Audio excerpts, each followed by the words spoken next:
Hi, everybody. This is Professor Bowen-Moore. I just wanted to go over some beginning things on getting started digitally.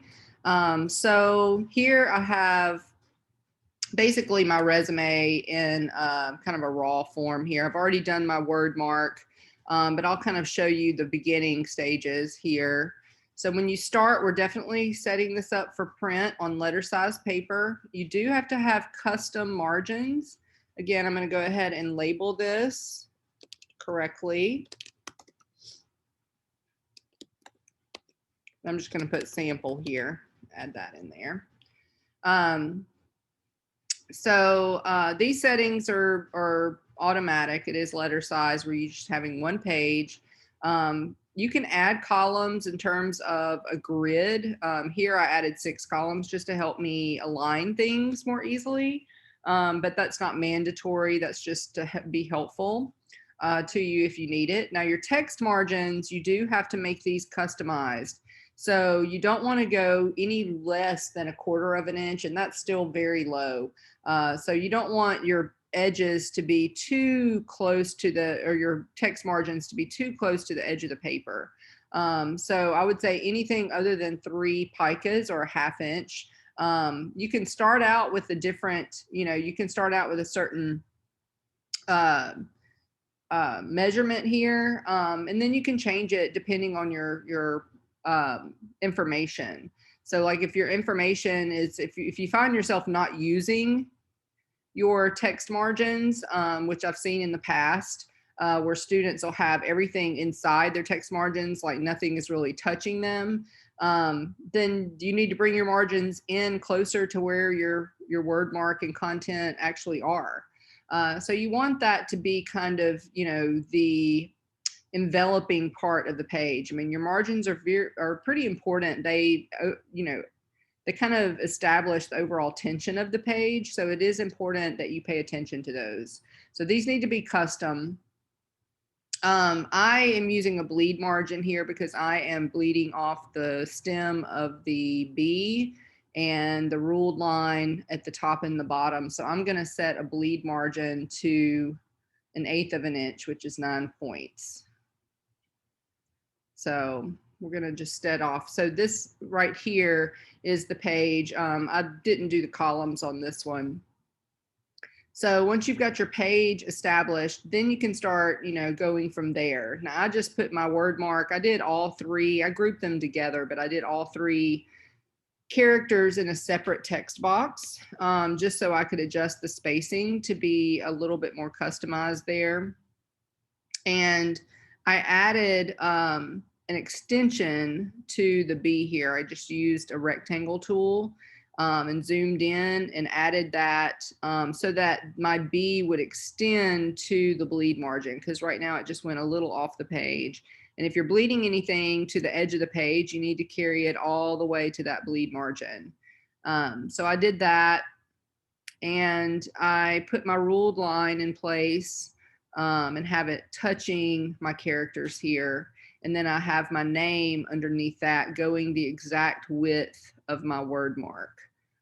So I used my ruled guides here so that I could align that up more easily. And I have my ruled line down here at the bottom as well.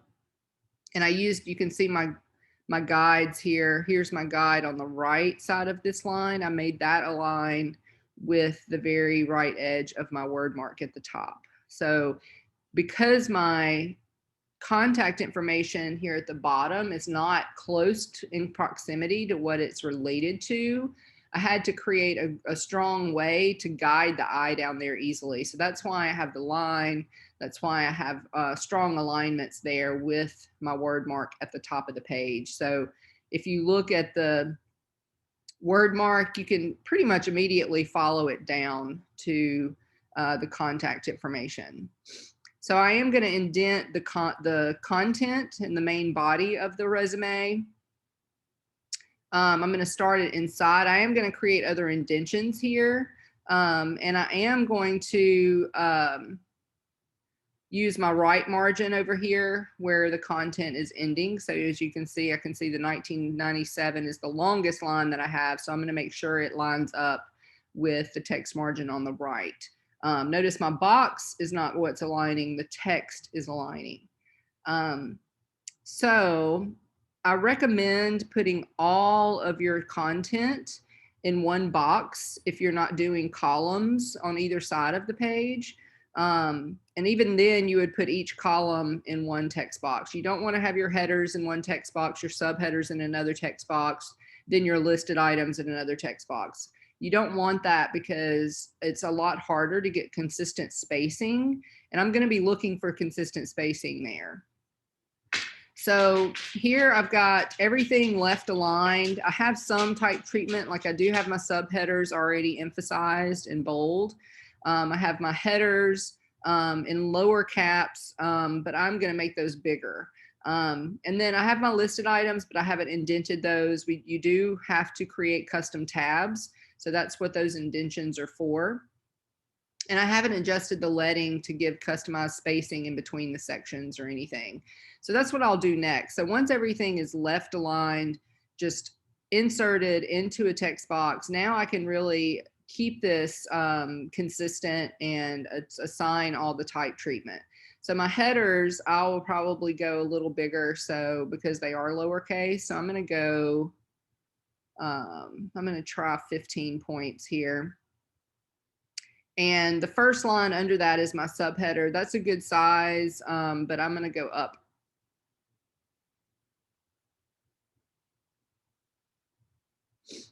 To 10 points there.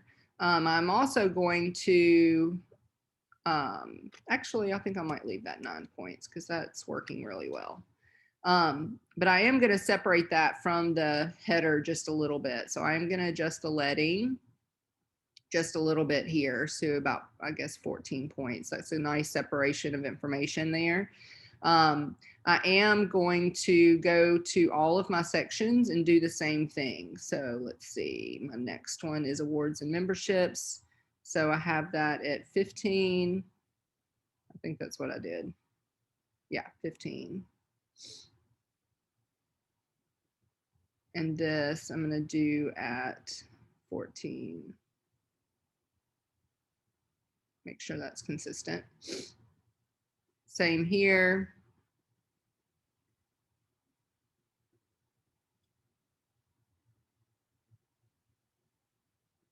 And same with my education. So I'm going to select the line underneath that and bring it lower. Oops, 14. Now I still have to separate the sections more. We'll get to that in just a moment. But for now, I want to also separate the listed items from the subheaders just a little bit. So I'm going to select the first line here, and I'm going to give it a little less space, maybe 12 points, because the overall size of the type is 9 points, which is a good size. Remember, your body copy, you want it to be between 9 and 11 points. So if your type is too big, that will be a deduction. So keep that in mind. So that's 12 points underneath the subheader. And I think now that I'm seeing this separated, I do want to enlarge this just a little bit. But you don't want it to be bigger than your word mark or things going on there. So I'm just going to enlarge it 1 point here.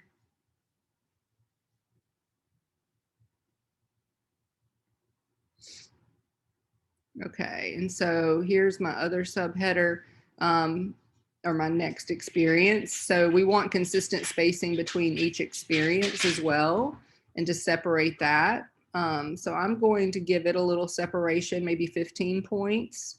So I'm going to select this next one, make it 15 points. Make this 15 points. And again, separate the first line from underneath. So this is 12 points. Select this first line and select this first line. So now I have all of my Now you can kind of see my separate experiences a little better. And we have a nice separation of information. Now I can separate my actual sections. So I can select these titles here. And I'm going to make this more than what I have between my sections, between my experiences. So I'm going to go about 24 points here. Actually, I'll go a little higher than that, maybe 27.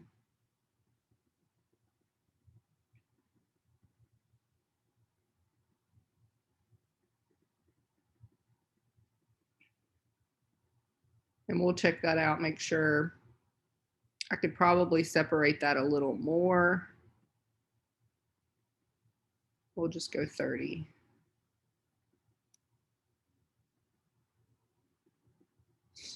Yeah, that's much better. So now we can distinctively see the separate sections, and there's no question of that separation.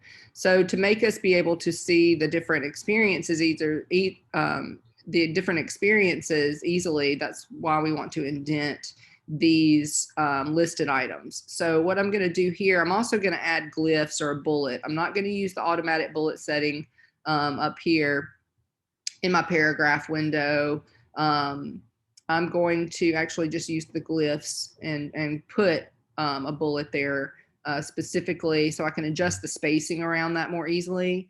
So to create your custom tab, what I usually do is I'm going to go to my selection tool, select the box, the text box that I'm working with, go to type, tabs, and it's going to bring up my tab window here. And it's going to go the width. It's going to snap to the width of the text box that I'm working with here. So you can see, well, if I move it around, it's not going to stay with it. So I can click this little magnetic button on the far right and it'll snap back to it. But you can see it's the exact width here. So what I'm going to do here is I'm going to select all the type. I'm going to double click into the text box and select all the type. And the reason I want to do that is because the text, when I create my custom tab, it will apply to all the lines of type that I have selected, not just one. So that's why I want to do that. And we have our different tabs up here. We have left, center, right. And then this one is, we won't really use, but that's like if you're doing a menu and you're lining up the decimals of prices in a column or something, it aligns by the decimal. So we want to look at this gray bar above the ruler. You don't want to move the little triangle things on the ends. So leave those alone. Don't touch those. I will count off or I will not give you credit for having custom tabs if you just move those over because that's not really creating a custom tab. So what all you do to create a custom tab is I'm clicking on the left because I want everything to align left here. And I am going to just click on that bar above the ruler. So you can see if I hold that and drag it, you can see a line is working with me. So I can indent where, and I can see vertically where I'm indenting. So I'm going to just indent to just to the left of this P here in experience. And from there, I'm also going to, I'm going to make that my first tab. Now I'm going to have to go back because I'm going to have other indentions that indent a little further, like down here with my Earthwatch Institute experience. I'm going to, this 2006 and 2004 dates, I want those to move a little bit farther in. And I'm also going to add my glyphs, and I want the second lines of some of these items to align with the character, not the glyph. So you'll see what I'm talking about in just a moment. So I am going to go ahead and add my glyph here. So now when I go back into my text box, I'm going to go to my glyphs window, and I've got my bullet already up here because I've used it before. So I'm going to double click on that. So where my glyph is, or where my cursor is where the glyph is going to go. And I'm going to add just a couple of spaces after that. And then I'm going to put my cursor before the glyph, hit my tab button, and you can see my tab is back over to where I put my tab, my custom tab. My cursor goes straight to that where that tab is. So that's what I'm going to start with here. And I'm just going to copy, instead of having to go back to my glyphs window, I'm just going to copy that, Command C, and then go to the next line and tab that over. And then tab this one over. So here's one where I have the second line. I don't want it to align with the tab. I want it to align with the first character of the line above it. So for that reason, I'm going to select all my type again, and I'm going to go ahead. I needed to know where that was going to be. So now I can select that second tab and create that. So now I can go back and now tab that over to align with all of those. So same here. I'm just going to keep that consistent down the page. So that one, I just need my second tab there.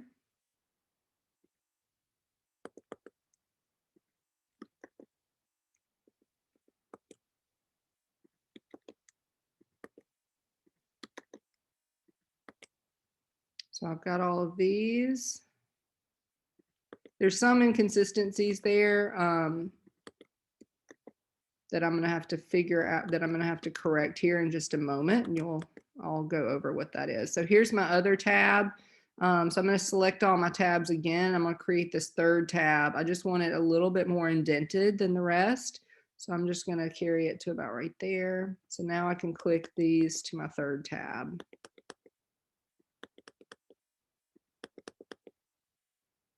And click tab, paste.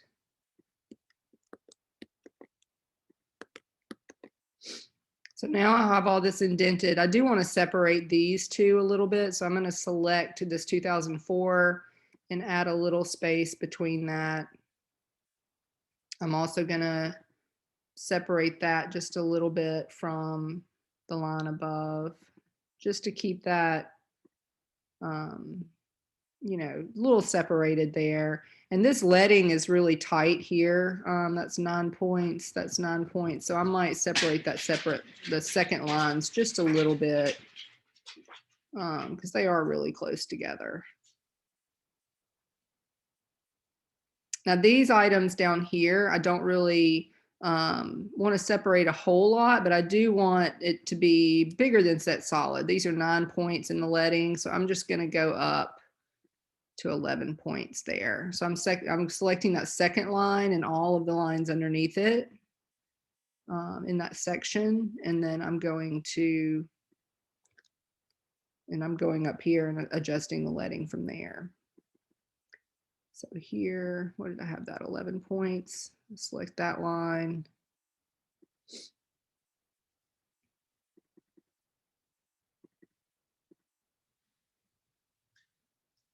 And up here, I do have a couple of inconsistencies here. So that's, these second lines are still 9 points. So I'm going to go up to 11 there too.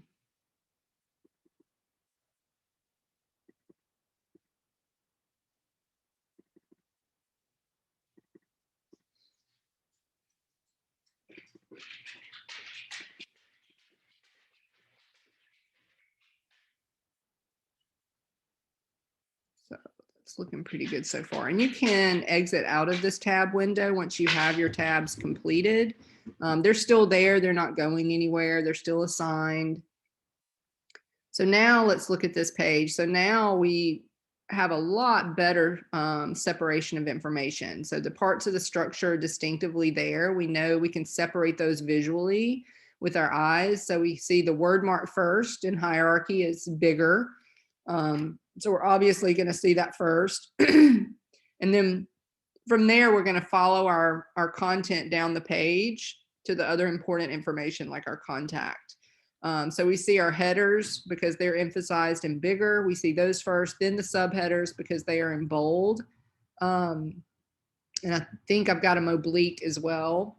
And, and then we have our listed items indented so that those can be separate as well. And so we can, because the subheaders are not indented, we can easily see them going down the page.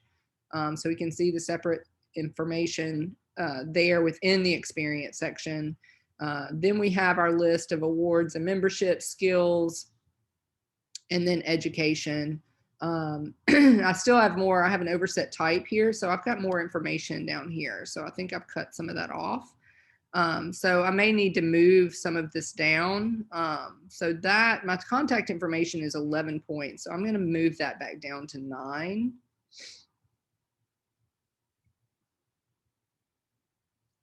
So that, because I need to reserve a little room, I'm going to bump that down. So you can see I've got that text aligning with my left and my bottom margin down here. And I'm going to move this ruled line down to be about halfway between. So I want this consistent distance here. So the distance between that line and where the phone number starts is the same as the distance between the bottom of the line in education and where the line starts. You want equal distance. If you have ruled lines and things like that, you want equal distance on either side of that line, or have consistent spacing there. So like up here, I have experience coming a little farther down. So I'm going to bump that up. So there's same, similar distance here between experience and my name as what I have down here. And I can always scale this smaller if I'm still running out of room. I've got all this grouped together. So to do that, I just selected each component and held the shift key down. So I selected all of the components that I want to group together. And then I just did Command G. So I have all this grouped together. So I'm going to scale this down just a hair. And so you can do things like that to help you fit things on the page if you're running out of room. But I'm just going to bring that up. I've still got plenty of room here. So that's working pretty well. I am going to move that over just one click. So now we have everything more organized on the page. My spacing is consistent. If I look, at this header, that's 30 points. If I look at this header, that's 30 points.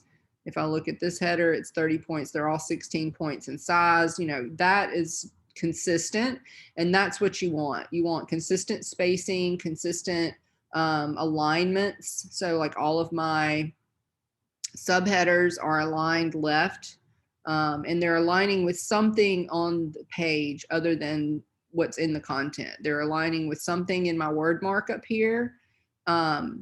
And so that makes our eyes, follow the information more easily when you're aligning with other things on the page. So that's really important. And that's really what you'll do to create that polished look to your resume. Now with your hyperlinks, you're just going to select, you have to type it out first. So if I want to make this my hyperlink for my email, then I'm going to go to my hyperlinks window. It's different than the links window. The links window is linking images and graphics. That's not what we're doing here. Hyperlinks is going to have the globe with the finger pointing there. So I'm going to go open my hyperlinks window, and I'm going to create a new hyperlink. And it's automatically going to put what I have selected up here in the box, except we're not doing a URL on this one. It's not a website, it's an email. So I'm going to select email. And you really don't have to worry about anything down here because it's pretty much set how it's supposed to be. And I'm going to click OK. So you'll see a little envelope in my hyperlink window. You'll see that it is more golden. I have created a hyperlink there. So when I click out of that, you'll notice that it's turned blue and added the underline. That's an indicator that it's a clickable item. So I'm going to do that with my email addresses. And I use these for business, so that's why I have multiple ones. You normally just want to have the ones that you actually want. So I have my school, my business, and my personal. And I use all three. So I'm going to add one more, email. And this is my website, which actually it's under construction. So I hope I can even add it right now. Let me go to it so I can get the hyperlinks.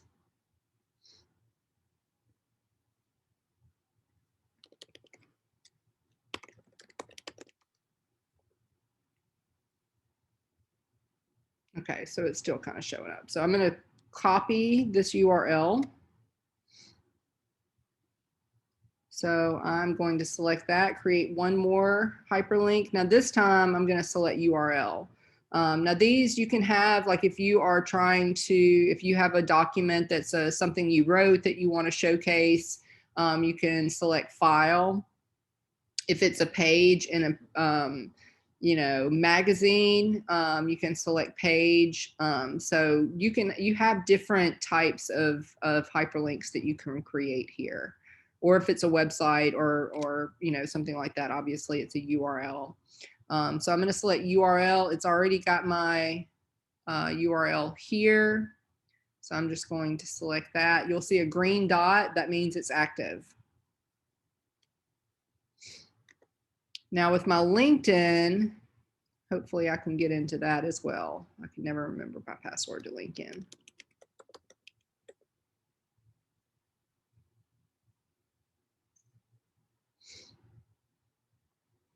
Okay, yay. Okay, so I'm going to view my profile. So with your LinkedIn, you can't just do the URL from the search window up at the top. So you need to go to your page, and here where it says edit public profile and URL, I'm going to click that. And I've got my personalized URL here. So I'm going to copy that.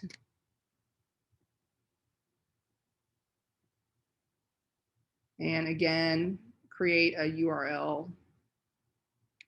This time I'm going to have to paste it in place. Now LinkedIn is kind of quirky. It'll show a red dot even though it is active. So we're going to test this out. Sometimes you have to put the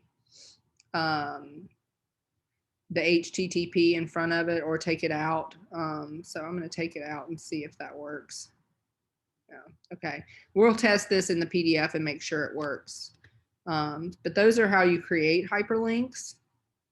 So now to test your hyperlinks before you package and do everything else, I'm gonna just export a sample PDF. So this time, instead of a print, I'm gonna do an interactive PDF to my desktop because I wanna check these hyperlinks. So we'll do export it as pages. It'll automatically pull it up more than likely. So I can click on these to make sure. So it is working. It is showing up and going to my personal page. I don't know why the LinkedIn is quirky with the InDesign hyperlinks. So if you see a red dot here, that technically means it's inactive. But as long as it works in your PDF, you will be fine. I'm not going to count off or anything. But you may see that happening. And I don't know why it's always done that with the LinkedIn hyperlink. So just make sure you just use your personal profile URL.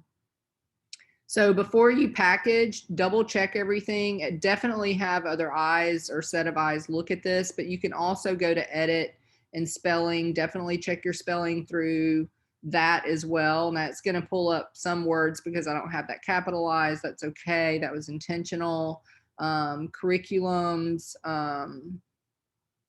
you know, that's not apostrophe. So I'm going to skip that. That's a proper name that it's not recognizing. So that's 2 words. Keys, that's how they spell keys in Belize. Second lines, they're going to think that's supposed to be capitalized. So you may see that.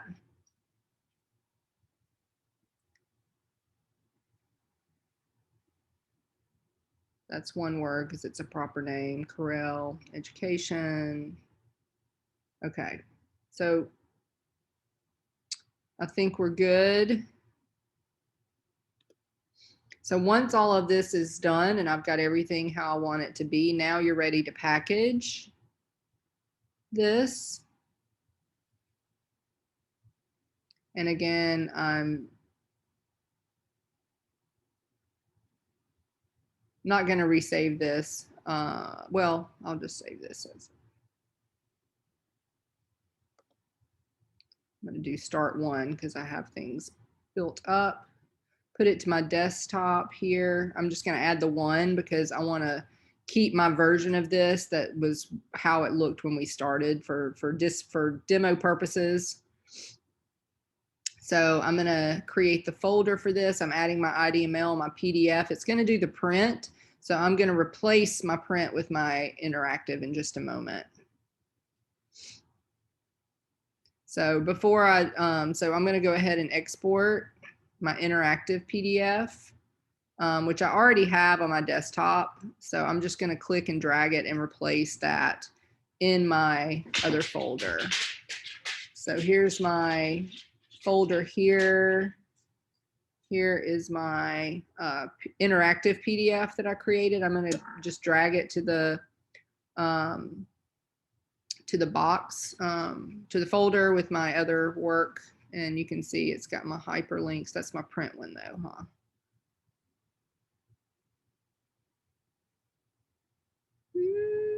Where'd it go? You won't, oh, there it is. There's my interactive.